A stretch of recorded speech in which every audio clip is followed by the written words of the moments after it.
What is the ultimate revenge? Is it wealth? Is it fame?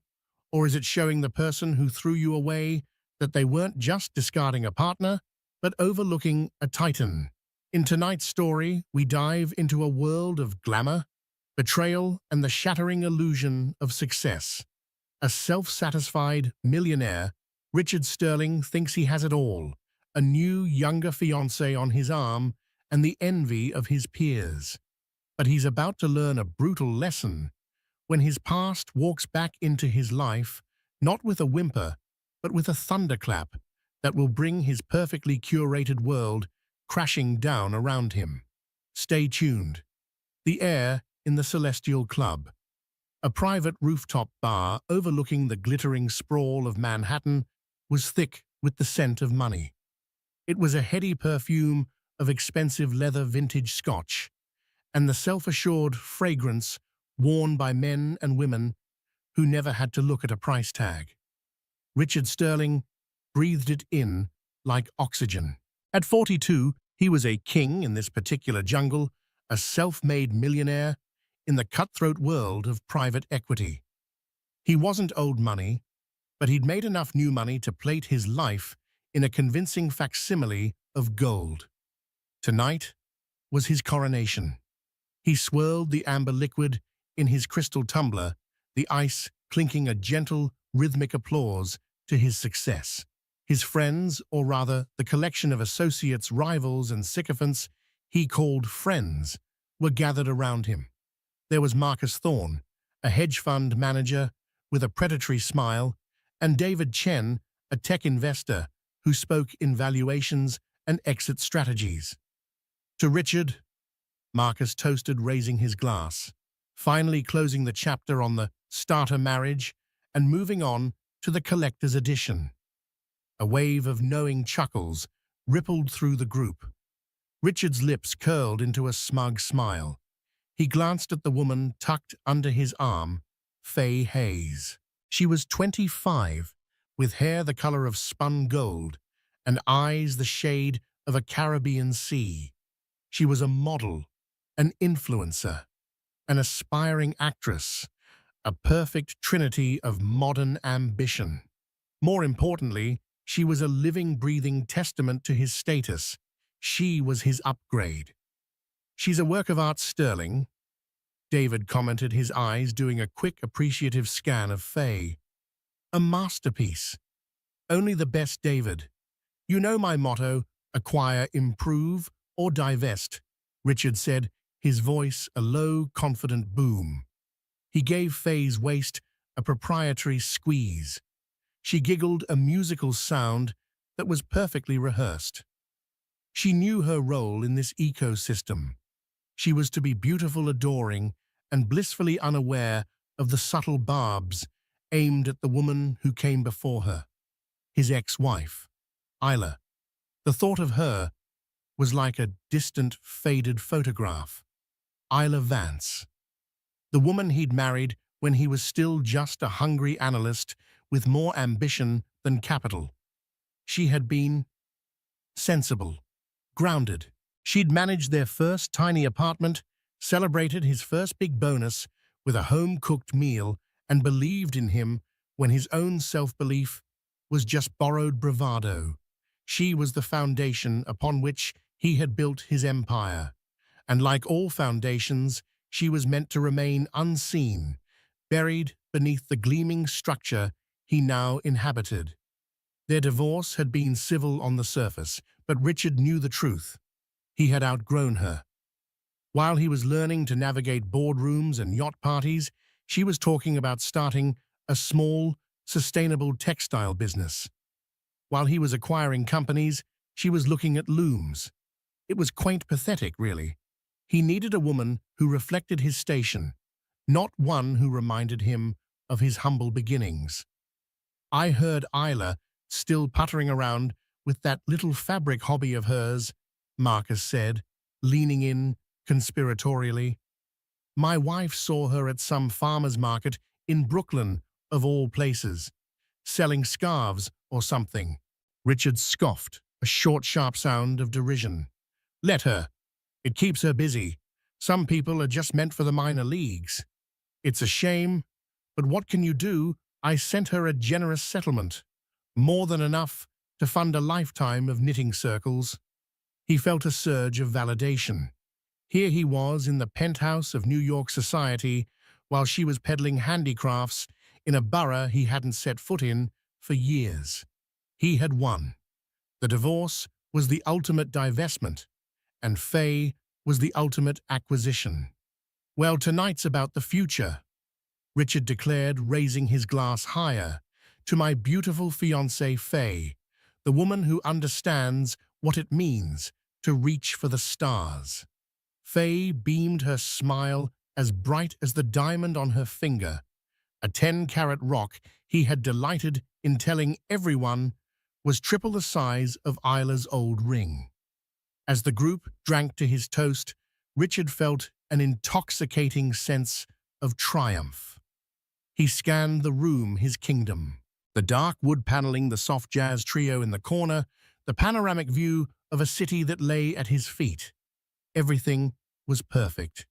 Everything was in its place. It was then that the grand double doors at the entrance of the club swung silently open. A change rippled through the room. It wasn't loud or sudden, but a subtle shift in atmospheric pressure, the way the air stills before a storm. Conversations lulled, heads turned. The jazz trio seemed to lose its rhythm for a beat. Richard followed the collective gaze, a flicker of irritation in his eyes. Who had the audacity to command such attention, to steal his spotlight? And then he saw her. It was Isla, but it wasn't the Isla from the farmer's market of his imagination. It wasn't the sensible, quiet woman in practical shoes and a cardigan. The woman standing in the doorway was a vision.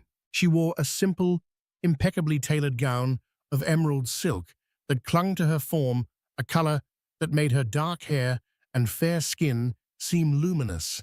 Her only jewelry was a pair of delicate diamond earrings that caught the light, and a newfound confidence that radiated from her like a physical force. She looked taller, not in height, but in presence. She carried herself with an elegant, unbothered grace that made every other woman in the room, including Faye, suddenly look overdone. Richard's glass stopped halfway to his lips. His heart gave a hard, painful thud against his ribs. It was a disorienting mix of shock and a primal, unwelcome tug of attraction. This was not the woman he had divorced. This was someone else entirely. But the real shock, the blow that truly knocked the air from his lungs, was not Isla herself. It was the man whose hand she was holding. He wasn't a celebrity. He wasn't a politician. To most of the world, he was all but invisible, which in this world made him the most powerful man of all. He was Julian Croft. If Richard Sterling was a king, Julian Croft was a deity, a recluse, a legend, a true billionaire, not a mere millionaire who played at being rich. His wealth wasn't in flashy assets. It was in foundational technology, in controlling interests, in global logistics, in patents that would shape the next century. He was whispered about in the highest echelons of finance, a ghost who moved markets with a single phone call. He never attended these events. He never posed for pictures. His privacy was his ultimate luxury. And he was holding Isla's hand. Not formally, not a polite escort's grip. Their fingers were intertwined, a gesture of casual, profound intimacy that spoke volumes. He leaned down and murmured something in her ear, and her lips, the same lips that once whispered encouragement to a young Richard Sterling, curved into a genuine, radiant smile. The sound in Richard's ears was like a roaring vacuum. The smug satisfaction, the triumph, the carefully constructed reality of his perfect life, it all shattered in an instant. Marcus's jaw was slack. David Chen looked like he had seen a ghost. and Faye beside him had gone rigid, her painted smile frozen in place. In that moment, Richard Sterling understood. He wasn't the king of the jungle. He had been playing in a gilded cage all along, and the door had just been blown off its hinges. His ex-wife, the starter wife he had pitied and discarded, hadn't just walked in. She had arrived, and she had brought the man who owned the world with her. The silence that had fallen over Richard's table was a heavy, suffocating blanket. The clinking of ice in his own glass just moments ago, a sound of triumph, now seemed to mock him with its frivolity. His mind, usually a sharp and decisive instrument, was a chaotic mess of denial, rage, and a deep, humiliating confusion. "It's a mistake," was his first thought. "A coincidence. She's his lawyer, his caterer. Anything but that." But the way Julian Croft looked at Isla dispelled any such notion. It was a look of quiet admiration, of deep-seated affection. He wasn't looking at a subordinate, he was looking at an equal. As they moved further into the room, a path seemed to magically clear for them. The club's owner, a man who usually treated Richard with a fawning deference, hurried over to greet them personally, his smile genuine and respectful in a way it never was for Richard. "Mr. Croft, what an unexpected honor. And Ms. Vance, you look absolutely stunning," the owner gushed. Ms. Vance, not Mrs. Sterling. The name she had so eagerly taken, and the name he had assumed she clung to like a piece of wreckage from their shared life. He realized with a jolt that he hadn't thought of her as Isla Vance in over a decade. In his mind, she was permanently, irrevocably his ex. Marcus was the first to speak, his voice a hoarse whisper. Is that the Julian Croft? The man who bought out Omnicorp with pocket change?" "It can't be," David muttered, but his eyes, wide with disbelief, told a different story. Faye finally broke her frozen state. She turned to Richard, her voice a sharp, high-pitched query. "Richie, who is that? Who is she with?" There was a new unsettling note in her tone. The adoring gaze was gone, replaced by a calculating curiosity. She was recalibrating, assessing the new power dynamic that had just detonated in the room. Richard couldn't answer. His throat was tight.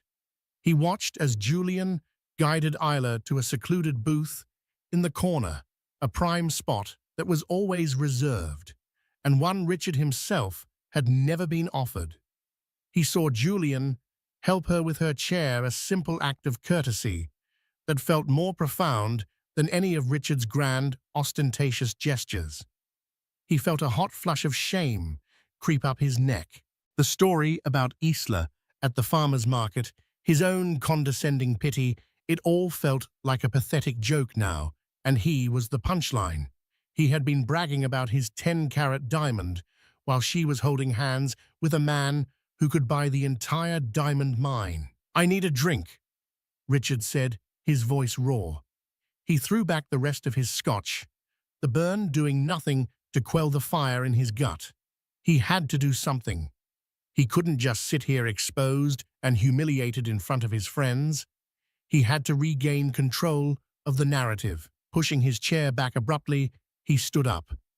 "Richie, what are you doing?" Faye asked, her hand flying to his arm. "I'm going to go say hello," he said, forcing a casualness into his voice that he did not feel. It's the polite thing to do. As he walked across the room, he could feel every eye on him. The short distance to their booth felt like a mile-long walk of shame. He formulated a plan in his head. He'd be cool, magnanimous, the bigger man. He'd congratulate her, make a joke, show everyone that this didn't affect him in the slightest. He reached the booth. "Isla," he said, his voice coming out a little too loud. She looked up, her eyes a warm hazel he had once known so well, were calm. There was no anger in them, no triumph, just a cool, placid recognition. It was that placidity that unnerved him more than anything. "Richard," she acknowledged, her tone even. Julian Croft's gaze flickered towards him. It was an unnervingly perceptive gaze, as if he could see straight through Richard's bravado to the panicked insecurity beneath. "Fancy seeing you here," Richard continued, gesturing vaguely around the opulent room. "Didn't think this was your kind of scene anymore." It was a subtle dig, a reminder of her quaint hobbies. Isla's lips curved into a faint, knowing smile. "My tastes have evolved." "Clearly," Richard said, unable to stop his eyes from flicking to Julian. He extended a hand, the picture of forced corporate friendliness. "Richard Sterling, I don't think we've been formally introduced." Julian took his hand. His grip was firm, relaxed, and utterly confident. "Julian Croft." He didn't offer any more information. He didn't need to. "Richard and I used to be married," Isla supplied, her voice smooth as silk. The statement hung in the air, simple, factual, and devastatingly effective. It redefined him in that moment, not as a master of the universe, but as her past. "Well," Richard stammered, his scriptless, "this is quite the surprise, the two of you." "Why would it be a surprise, Richard?" Isla asked, a genuine curiosity in her question that was sharper than any barb. "Did you assume I'd simply vanish?" Before he could formulate a response, Julian spoke for the first time, his voice a low, calm baritone that commanded attention without having to raise its volume. "Isla is a remarkable woman. The world is starting to recognize that. I'm just fortunate enough to be ahead of the curve." He then turned, his full attention back to Isla, effectively dismissing Richard as if he were a waiter who had overstayed his welcome. The dismissal was so complete, so effortless, that Richard was left standing there, speechless and obsolete. He had come over to assert his dominance and had been rendered utterly irrelevant in less than a minute. He retreated back to his table, his face a mask of thunder. "What happened? What did they say?" Marcus pressed, leaning forward eagerly. Richard sank into his chair. "Nothing, we just caught up." But his friends weren't fools.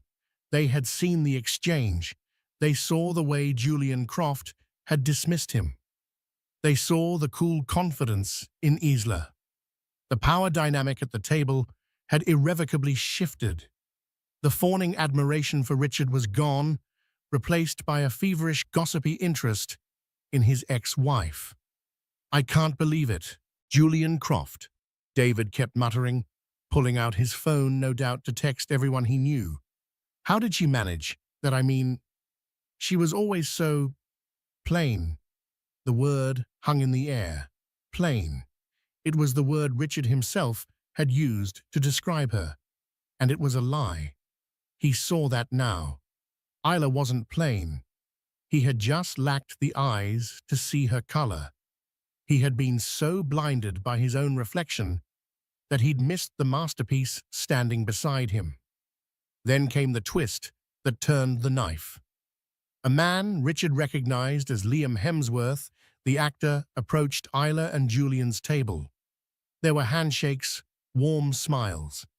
Richard strained to hear their conversation over the din. "Heard the news, Julian," Liam was saying. "Congratulations on the partnership. Vance. It's all anyone in LA is talking about. Sustainable, ethical, and revolutionary. You backed a real winner." Julian smiled. "I didn't back it. Isla built it. I'm just an investor. She's the visionary." Isla's face lit up with a pride that Richard had never seen before. "Liam, thank you. We're hoping to change the way the industry thinks about materials."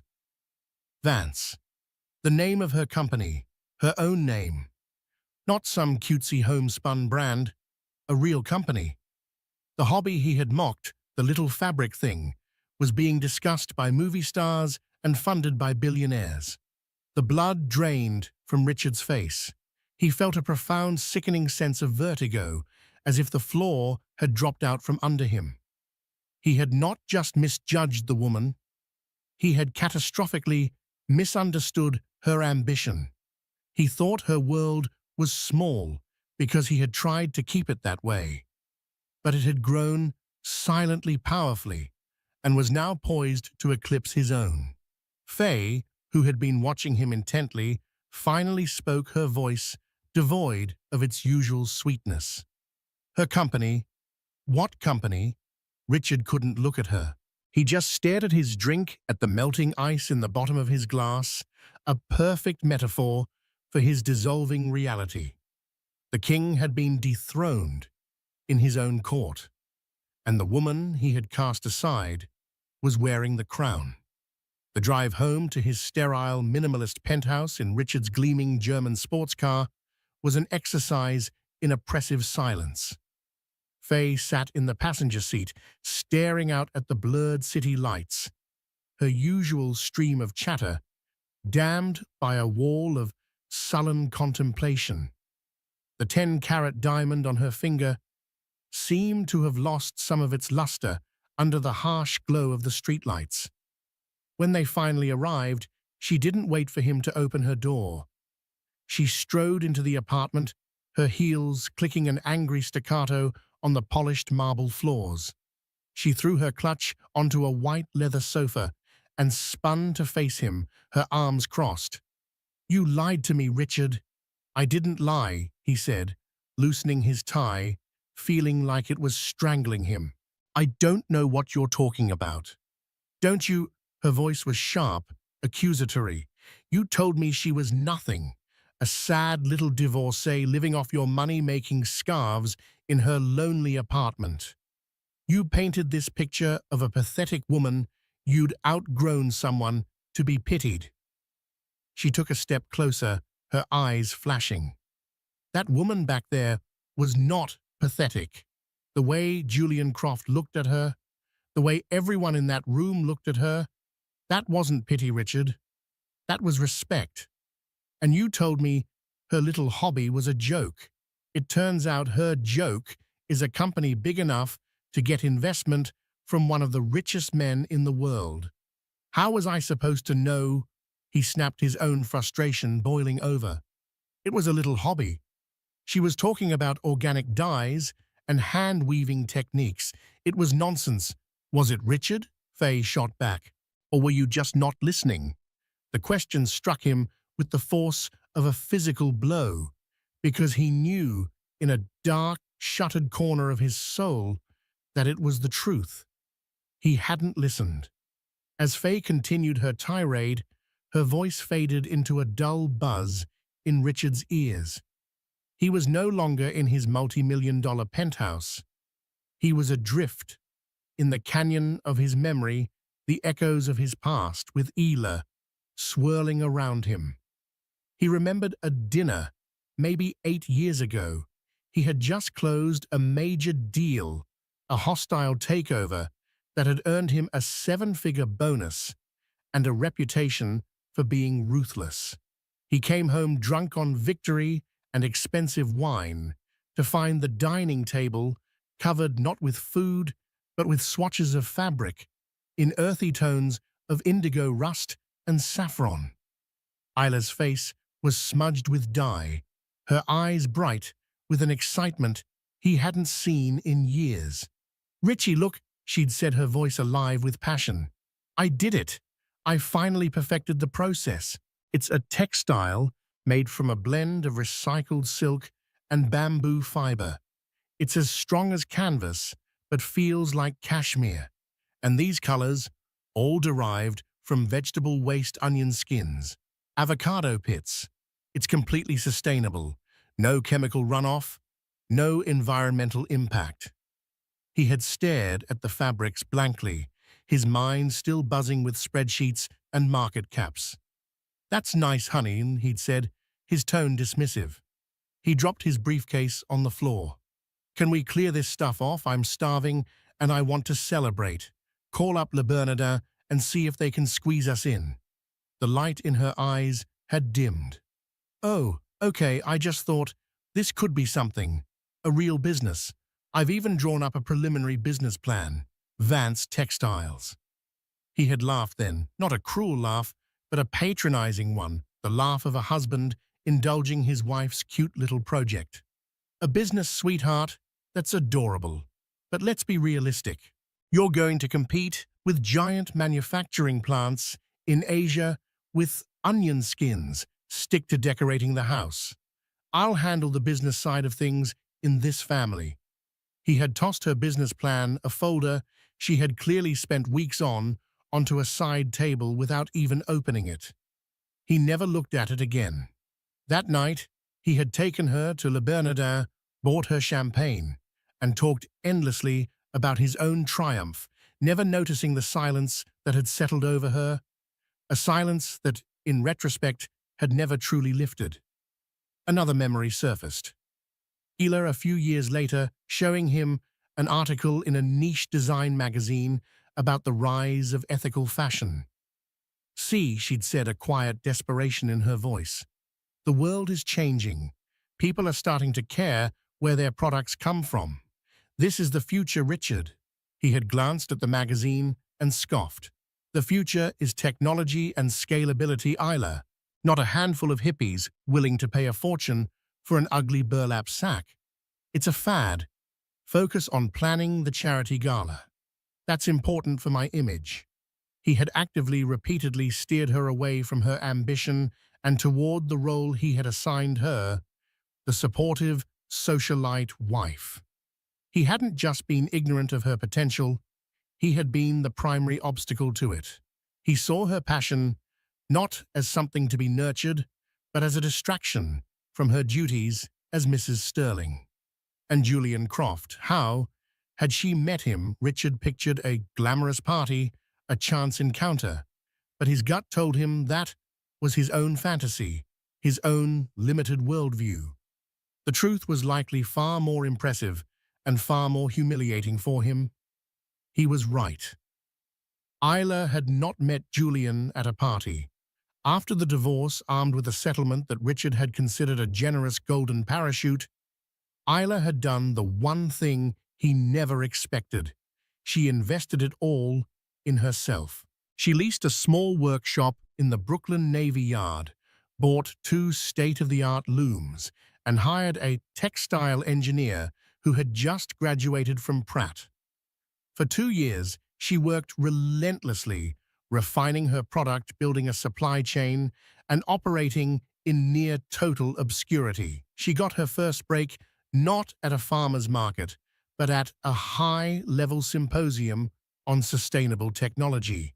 She had paid the exorbitant entry fee with the last of her capital, securing a tiny 10 by 10-foot booth in the back of the hall, surrounded by billion-dollar tech corporations. For 2 days, she was mostly ignored.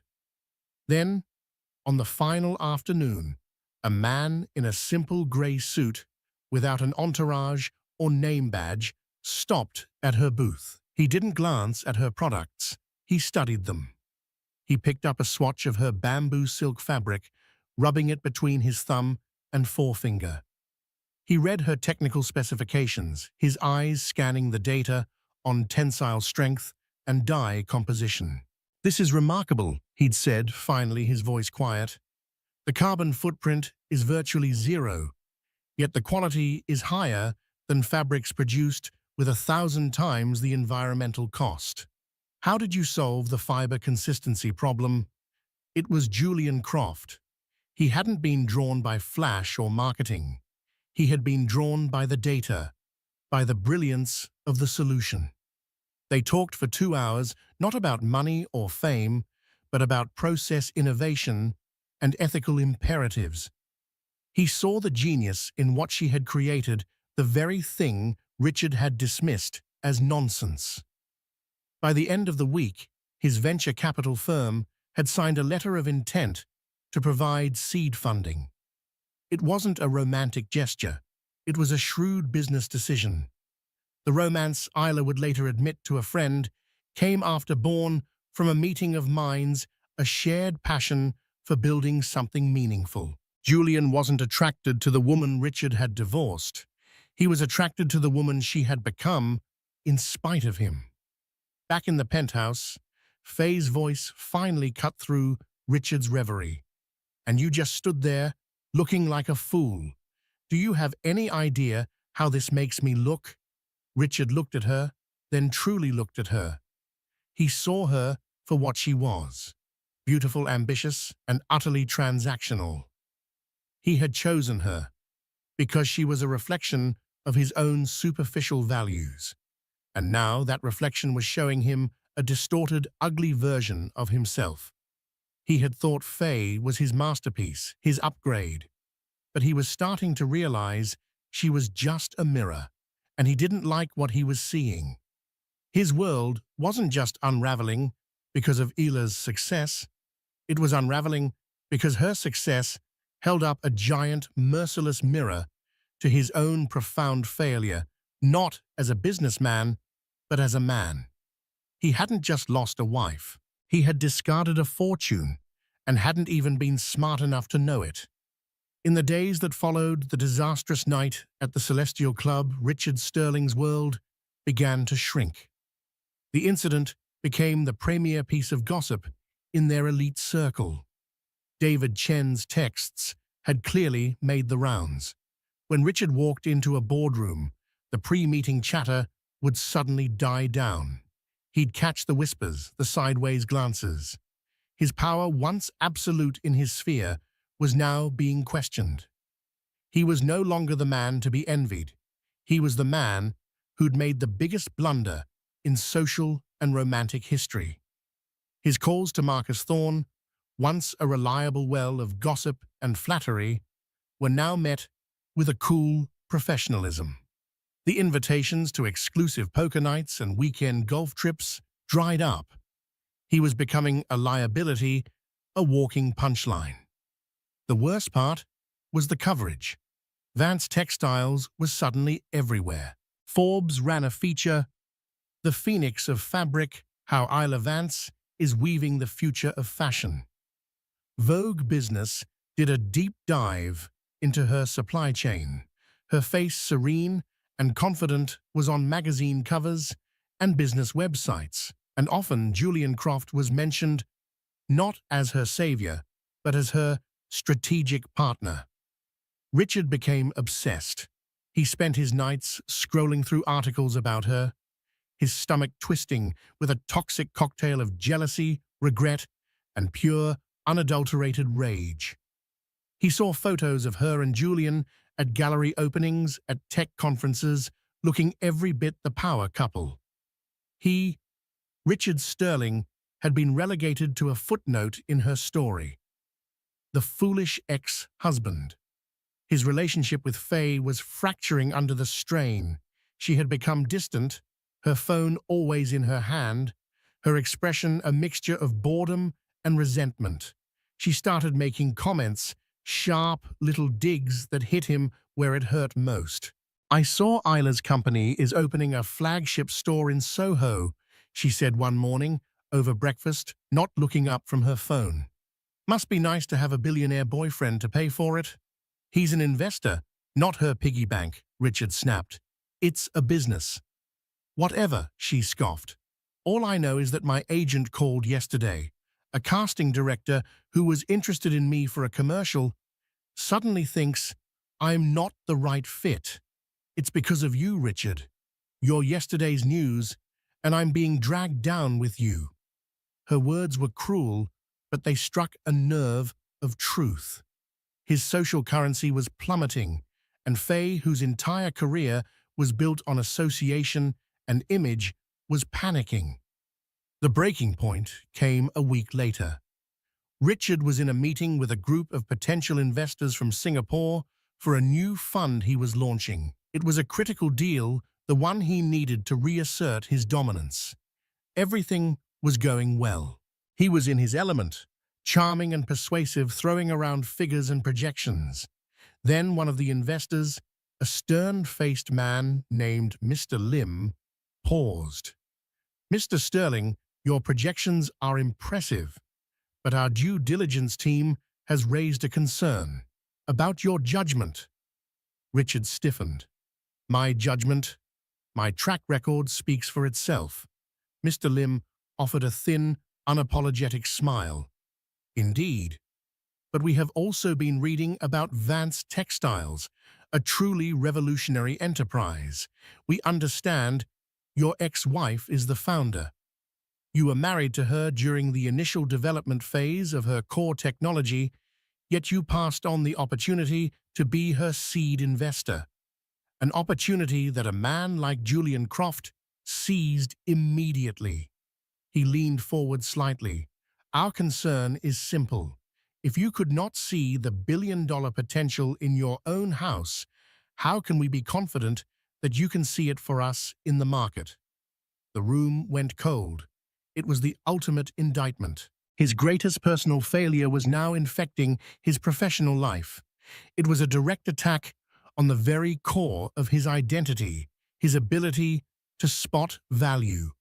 He mumbled some excuse about a conflict of interest, but the damage was done. The air of doubt was palpable. The deal wasn't dead, but it was on life support. He left the meeting in a cold fury. Humiliation had curdled into a dark, viscous need for revenge. He couldn't stand by and watch her rise on the ashes of his reputation. If he couldn't be the hero of the story anymore, he would become the villain. He would tear her down. His first move was to call his private investigator, a former NYPD detective named Sal, who operated in the city's gray areas. Sal, it's Richard Sterling, he said, his voice low and tight. I need you to dig into Isla Vance's company, Vance Textiles. I want everything. Supply chains, employee records, financials. Find a weakness. A disgruntled employee, a supplier. She cut corners with a permit she forgot to file. I don't care how small. Find me some dirt. His next call was to a notorious financial blogger, a man known as the Vulture, who ran a muckraking website that could move stock prices with a single negative post. Richard had fed him tips before to his own benefit. I have a story for you, Richard said, about the market's new darling Vance Textiles.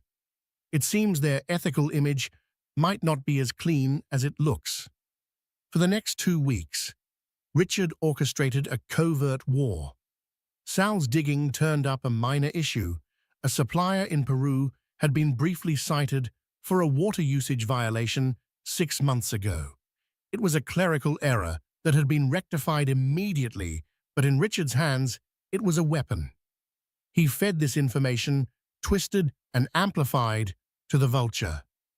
The resulting blog post was a masterpiece of insinuation and character assassination. The headline screamed, Vance's virtue, signal is ethical, textile giant exploiting South American resources. The article painted Isla not as an innovator, but as a hypocrite, using a carefully selected photo of her from the gala, making her look decadent and out of touch. Simultaneously, Richard used his own network.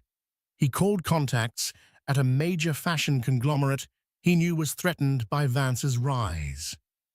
He hinted that Vance's proprietary fiber blend wasn't as durable as claimed, suggesting they independently run tests that were designed to fail. He whispered to bankers that Julian Croft's investment was a vanity project, and that the company was burning through cash with no clear path to profitability. He was building a counter-narrative, a web of lies and half-truths designed to poison her reputation and spook her investors. It was a dirty, underhanded campaign, but Richard felt a grim satisfaction. He was back in control. He was no longer the victim. He was the puppet master, pulling the strings from the shadows. He was so consumed by his campaign of sabotage that he didn't notice Faye packing a suitcase until he found her standing by the door of the penthouse, 2 designer bags at her feet. "Where are you going?" he asked, a sense of dread dawning on him. I'm going to stay with my sister in LA for a while, she said, her voice flat.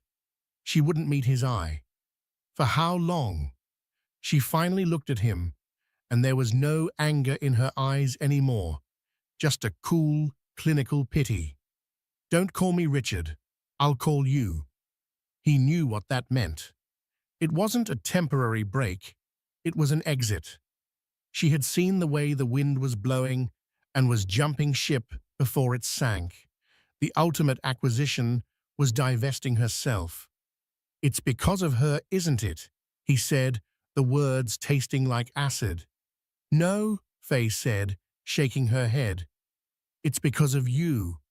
I saw the article from that Vulture blog.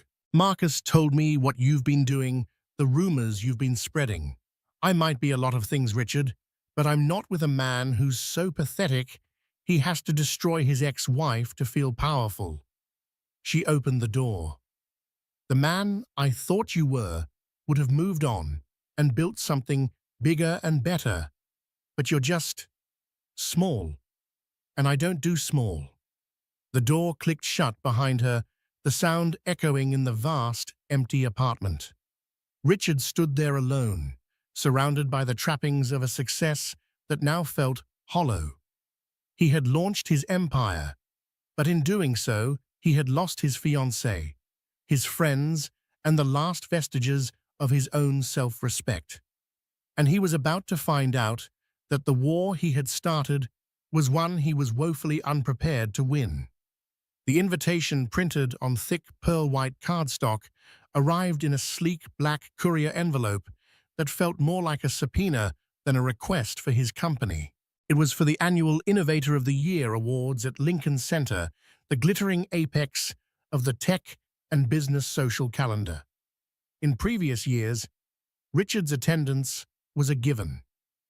He'd command a prime table, basking in the glow of influence. This year, the invitation was a challenge, a gauntlet thrown down on expensive paper. The keynote address and the evening's highest honor, Innovator of the Year, was to be awarded to Isla Vance. His first instinct was to burn it, to pretend it never arrived. But cowardice was a luxury he couldn't afford. Not showing up would be a white flag, a public admission that she had broken him. No, he had to go.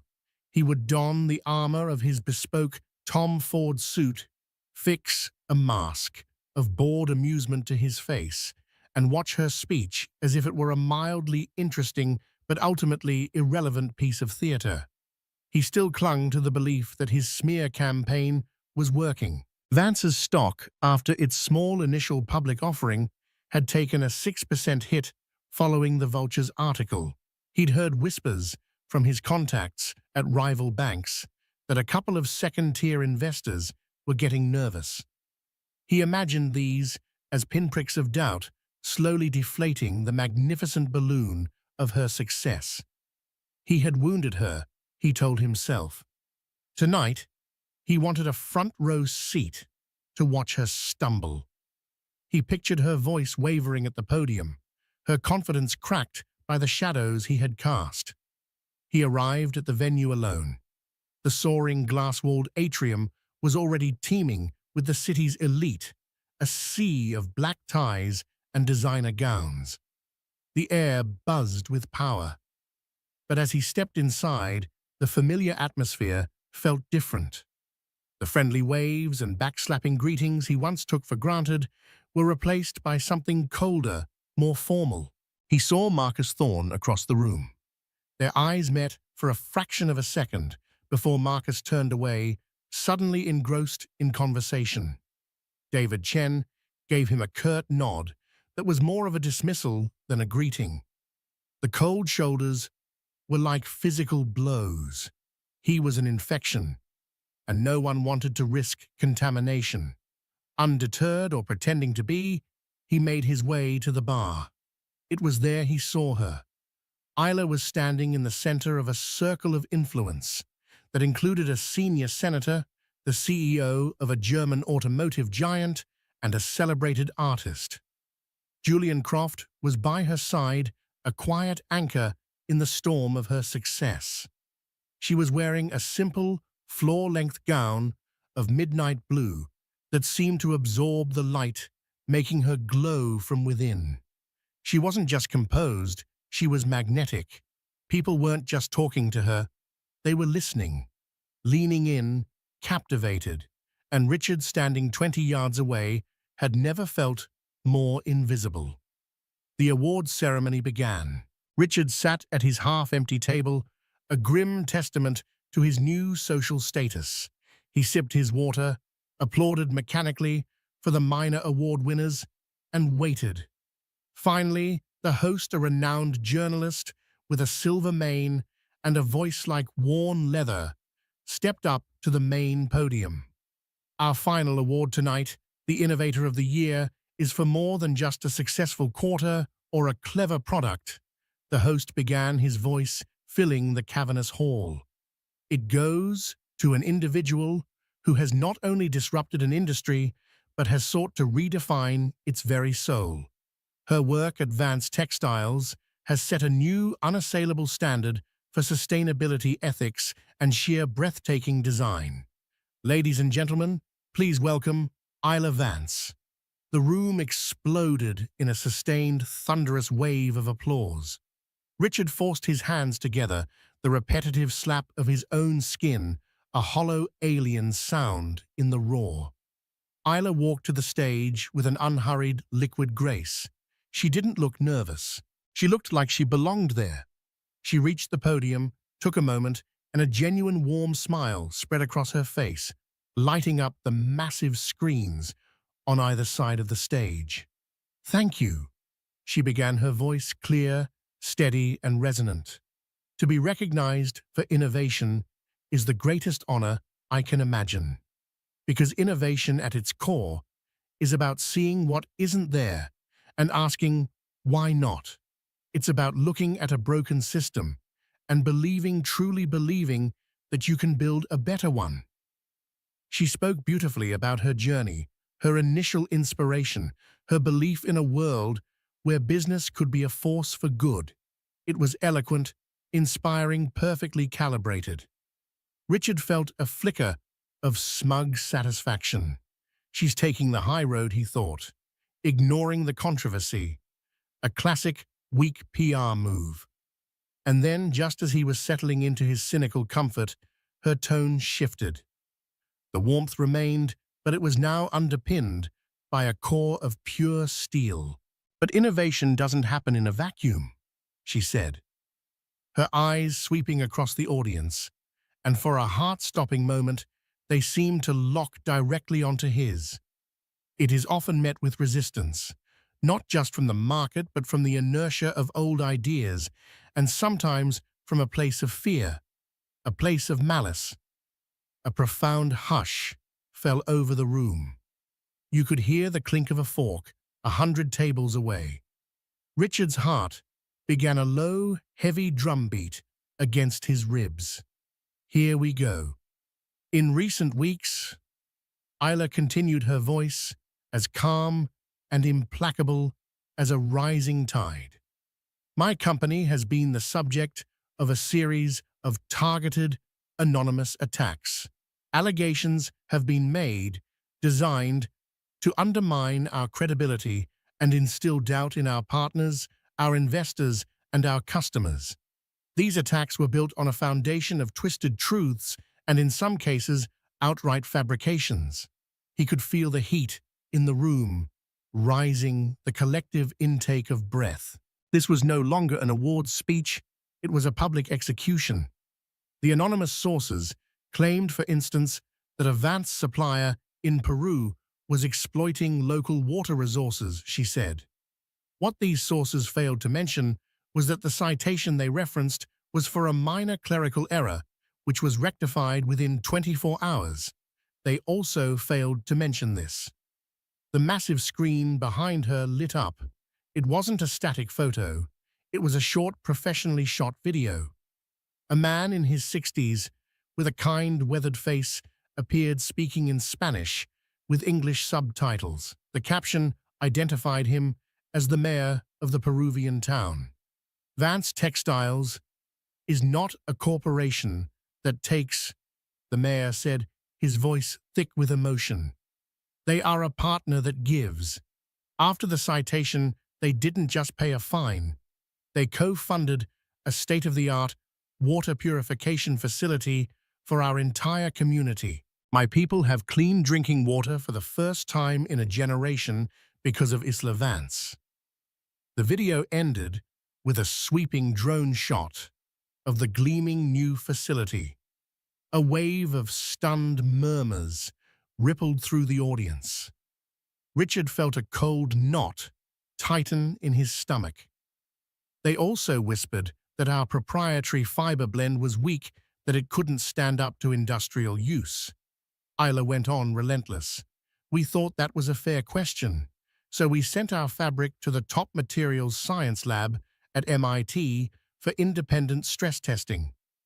I could show you the data charts, but I think a quote from the lead scientist, Dr. Aris Thorne, might be more effective.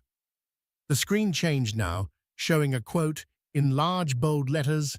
The Vance V10 fiber is without exaggeration a miracle of material science. In our tests, it outperformed Kevlar for tensile strength at a fraction of the weight and showed zero degradation after 5,000 hours of UV and abrasion testing. It is simply put the future. Richard felt the blood drain from his face. Aris Thorne, that was Marcus Thorne's cousin, a man Marcus had sworn was on their side.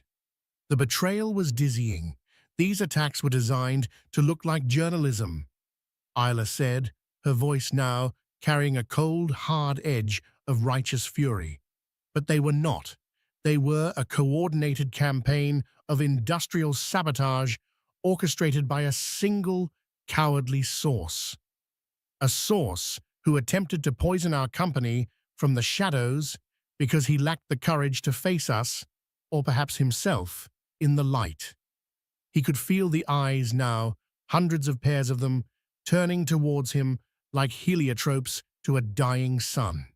He was the only person in that room with the motive. Everyone knew his story. Everyone knew he was the foolish ex-husband. He wanted to shrink, to disappear, but he was pinned in place by the weight of their collective gaze. Isla paused, letting the silence stretch, letting the accusation hang in the air and solidify. There is an old saying, people who live in glass houses shouldn't throw stones. I've learned this is especially true when your opponent's house is made of bulletproof glass and your own is built on a foundation of sand. Then she delivered the final devastating blow, the coup de grace. The source of these attacks believed he was acting with perfect anonymity. He hid behind encrypted emails and shell accounts, but in a world of digital forensics and immutable ledgers, true anonymity is an illusion for amateurs. The screen behind her changed one last time. It displayed a complex but terrifyingly clear flowchart. At the very bottom was the logo of the Vulture's blog. Arrows pointed up from it to various nodes, shell companies, offshore accounts, a known private investigator named Sal. It was a map of Richard's entire conspiracy, and at the very, very top, a single line fed into the entire network. It was a screenshot of an encrypted email sent to the Vulture, and circled in glowing, unforgiving red at the top of the screenshot was the sender's IP address. Our cybersecurity team, which happens to be the best in the world, traced the digital breadcrumbs back to their source, Isla said, her voice as calm and final as a judge's gavel. That IP address is registered to a dedicated private server at a penthouse apartment on Park Avenue. An apartment owned and operated by Sterling Equity Holdings. A collective audible gasp swept through the auditorium. It was the sound of a reputation dying. It was the gunshot in the silent room. Richard felt the world tilt and go grey at the edges. His suit felt too tight, the air too thin. He was exposed, utterly, completely, and irrevocably. He had been a predator playing in the dark, and she had just turned on the stadium floodlights. Isla looked directly at him, then across the vast expanse of the room.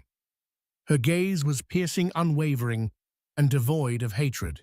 What he saw in her eyes was far worse. It was pity. It was a profound, dismissive finality. She hadn't just defended her castle, she had turned his own siege weapons against him and leveled his glass house until nothing remained but glittering, pathetic shards. Innovation will always have its enemies, she concluded, turning her attention back to the rapt audience. But the future does not belong to those who try to tear things down. It belongs to those who build. Thank you. She walked off the stage to a deafening, unanimous standing ovation. It wasn't just applause for her company, it was a roar of approval for her character, a celebration of her victory over the petty, bitter man who had tried to ruin her. Richard sat paralyzed, a statue of shame in the center of the room. His phone, which he'd set to silent, began to vibrate against his leg with a frantic, ceaseless intensity. He didn't need to look. He knew who it was. The Singaporean investors, his lawyers, the SEC, the press. He looked up and saw Julian Croft waiting for Isla at the side of the stage. He wasn't smiling triumphantly. He simply handed her a glass of water and watched her with an expression of immense, quiet pride. He hadn't fought her battle for her, he had trusted her, armed her, and given her the space to win her own war. In that searing, clarifying moment, Richard Sterling finally understood the chasm that separated him from a man like Croft. Richard bought things, companies, loyalty, women he saw as beautiful objects. Julian Croft invested in people, and in Isla Vance he had made the investment of a lifetime. Richard, in his blind and bitter arrogance, had made the single worst trade of his entire career, and the bill had just come due in front of the entire world. And there you have it, Richard Sterling, the man who thought he could divest his past like a bad stock, learned the hardest lesson of all: true value isn't something you can buy or sell. It's something you build. Isla didn't need a billionaire to save her. She just needed to be free of the man who was holding her back, and the rest was history. She found a partner who saw her worth, not a man who saw her as a reflection of his own. What did you think of Isla's ultimate comeback? Was Richard's downfall deserved? Let us know in the comments below. We read every single one. If you were captivated by this story of empowerment and sweet, sweet revenge, please give this video a huge thumbs up. Share it with someone who needs a little inspiration, and most importantly, hit that subscribe button and turn on notifications so you never miss another story. Thanks for watching.